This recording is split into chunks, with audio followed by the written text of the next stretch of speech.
What's up guys, it's Zach, and today we're going to talk about a list of Apple products that I'm looking forward to maybe upgrading this year. And I was going to run that list by you and see what your thoughts were and maybe have discussions in the comments about maybe what you guys are looking forward to. If you are not an Apple fan and you don't use Apple products, well, this video isn't for you, but maybe you're interested in my choices and why. But I will have a video similar to this where I talk about the non-Apple products I have, such as gaming PCs, handhelds, and just overall tech in general. So to start my list, we're going to talk about the iPhone Ultra or the iPhone Fold. I carry a Galaxy Fold 3 around. I really enjoy the form factor and the design. I like being able to open it up to watch my videos a little bigger, and I know it's negligible, like it's not that much bigger than say my iPhone 17 Pro Max, but I do like the way that Apple is going with their Fold to have that short, squattier outer display and then folds into that like 7-inch like 7.8 inch outer or inside display. I'm really looking forward to that, and I think that will make it easier to carry around caseless, which carrying it caseless will allow me to make extra videos as how did that hold up over the years, how durable is the iPhone Ultra. I'm looking forward to the battery, as it's supposed to, if rumors are right, have the largest battery in any iPhone ever. I really enjoy the iPhone Air. We have one around the house here, and I really enjoy it. I do think that is the future of iPhone. The thin, durable, yet decent battery. I wouldn't say it has fantastic battery, but it is decent. And I really do enjoy that design. And as battery technology improves, then I can see Apple really pushing that design to the masses. One of the other things I really like is hopefully being able to, kind of like iPad OS or the Android phones, is being able to put two side-by-side apps. I do a lot of content ingestion, I guess you could say. And I like being able to have maybe Pokemon Go on the other display or something else that I'm working on, so I could do two things at once.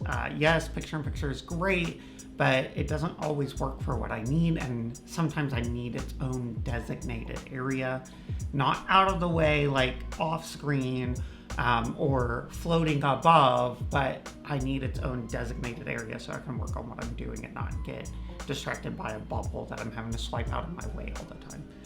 One of the key things I'm not looking forward to is the camera setup. Now, I know the main camera is rumored to get the nice new main sensor and maybe even the variable aperture that the 17 Pro is supposed to get, but the telephoto is my favorite camera on the iPhone series, and losing it makes me very sad, and it makes me want to just keep my iPhone 17 Pro around for those moments where I really need a telephoto.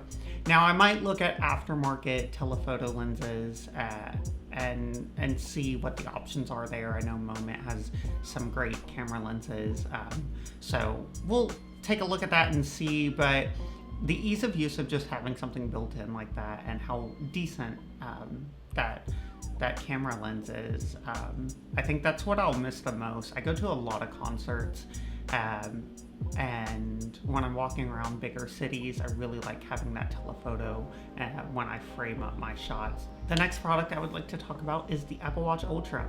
This one here on my wrist is the original Apple Watch Ultra. It doesn't seem like it's been out that long, but I guess it is like 5 years at this point, as we're getting the Apple Watch Ultra 4 this year. Mine has held up very well. There is no scratches on the sapphire display. There's a couple little nicks on the titanium, but that is it. Like, it has held up very well. The battery could be better. I get about normal Apple Watch use now. I might end the day with like 20%, but nowhere near what it was when I first got it. Performance is really good. Sometimes I hit lagginess when starting a workout, but that's it. Nothing crazy. So I might even just wait for the Apple Watch Ultra 5. The only reason I'm considering upgrading this year is because with watchOS 27 and iOS 27, you cannot update the first Apple Watch Ultra, which really is a bummer. And I think Apple could have done something. But again, they know better than we do, I guess, of their software. So yeah, as I'm running iOS 27 beta, not having the Apple Watch Ultra on its beta would also be, it's kind of been a bummer. I know the Apple Watch Ultra, well, I don't know, it's a rumor. I know the rumors say that the Apple Watch Ultra may get a slightly thinner body. I don't really care about that. I think the Apple Watch Ultra is fine as it is. I do wish that they would just pack more battery life into it to really compete with Garmin. I enjoy running, and I might do a whole series on that as I try to become a better runner. And I really enjoy the Apple Watch for like activity tracking and stuff. Of course, who doesn't? MacBook Ultra. See, the MacBook Pros have been keeping me very eyed on them. I really enjoy the MacBook Pro line. I think the MacBook Air line would suffice for what I do. I don't think the MacBook Neo would, maybe for script writing or light AI coding or something, but nothing crazy. MacBook Air might be fine for all of those things, but I really do enjoy the MacBook Pro line, having the active cooling for when I need it, and just the better overall specs. Now, that being said, I really love displays. I'm a display nerd when it comes to wanting some of the best displays that I can get in my household. So some of those displays are, I have a mini LED like 85-inch TV, love the thing, love how bright it gets. Do I wish it was OLED? Obviously, but one, that was expensive at the time, and two, I'm not having a problem with blooming with mini LED with what I'm watching, and so it's not that bad. It really is. It is a fantastic display. The price you can get it for, and how large that display is, and how freaking bright mini LED gets. Now, I will say I have seen some July 4th deals on OLED, and I would say if you like OLED and you want OLED, probably go for those. But I really do enjoy my mini LED products, and that brings me to my MacBook Pro as well. I really do enjoy the mini LED on my MacBook Pro. I obviously think it could be better. I don't have like the Quantum Dot version on the latest ones, but I do enjoy having a brighter display. I don't know why. I just enjoy these displays. However, I wish Mac gaming would be a lot better. I really do enjoy gaming. I play a lot of Marvel Rivals. I play a lot of Dark Souls style games, and then I really enjoy some of those storyline games like Horizon Zero Dawn and stuff. So having an OLED panel and be able to really do good gaming would make me be able to get rid of my gaming laptop that has a 3-point-something K OLED and really enjoy just gaming on one product, just editing on one product, and I wouldn't need so many products. That would also make me be able to leave Windows. And but who knows? I mean, I can get content from having Windows devices, and it helps me stay fresh and knowledgeable in other platforms and not just Apple's. And also SteamOS, and as I do have those softwares in products in this house. Now, assuming all these rumors are true, I don't know if I need such an expensive laptop. I am currently running with an M1 Pro MacBook Pro still, all these years later, and it is still more than enough that I need for what I do, especially for this channel, for writing, for scripting, for editing. It plays games just fine. Age of Empires runs fantastic on here now that it's native to Mac OS. So Civilization, those types of games are what I play on my MacBook, and that is fine. Do I wish that was better? Yes, but if you would like a long form, like long-term review of my M1 Pro MacBook Pro, where we can go over benchmarking and slight gaming and how I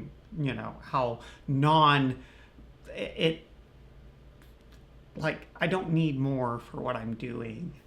And maybe it would be a good choice for you if you're looking aftermarket. And how it would hold up against maybe the M2 Air I have around the house. Like, which product maybe you should buy if you're not looking to buy a brand new MacBook Pro or Air. Let me know. Type M1 Pro in the comments, and if it does decent enough, then I'll go ahead and shoot those. I know a lot of my old MacBook videos still get so many views today, and so I might just do it anyway.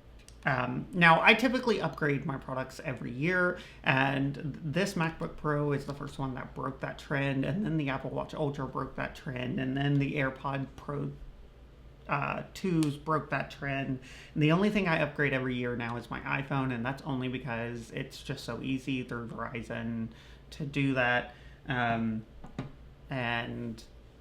even I agree, I don't think I need to every year. I just do it because of ease of use. Which brings me to my next product, the AirPod Ultras. So I still have AirPods Pro 2 with Lightning, and I do enjoy them. I can tell battery has degraded over time, but I think audio quality, loudness has been fine. I don't blast my eardrums at max volume, so even if they were degrading, I could just turn them up more than what I normally would, and I wouldn't notice. Besides these, I do have the AirPod Max USB-C, because I had the Lightning, and then for what I need them for, I really wanted USB-C.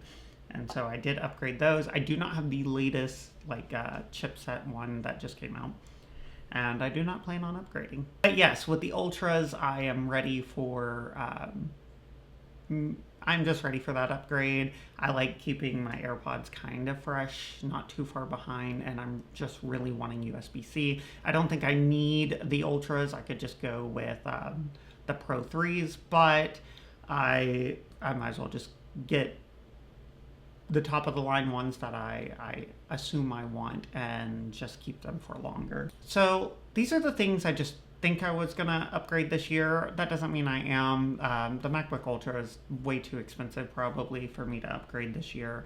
And if I was gonna upgrade, it might just be a MacBook Pro. I just found how ridiculous it was to try to keep up with the upgrade cycles of Apple, to constantly every year be upgrading every product. It can be not a waste of money. I mean, if you're selling the product right before the next one comes out, or right when the other one comes out, you can still recoup a lot of your money back. And that's what I was doing. But now I just, it does so well that I just don't think it is, proper or necessary to upgrade every year. And so I just don't. But yeah, again, if you are an Android fan or a Windows fan or a Steam Deck fan, I do have a reservation for the Steam machine, and I will be doing some videos on that when that comes in, and talking about some other products that I may have. And I may be doing some Tesla videos as well. I'm not sure, more EV, but some Tesla videos as I try to expand this channel. If you like this video, go ahead and give it a thumbs up. If you want to see any content from me or agree with any of these or have your own thoughts and opinions, let's talk it out in the comments.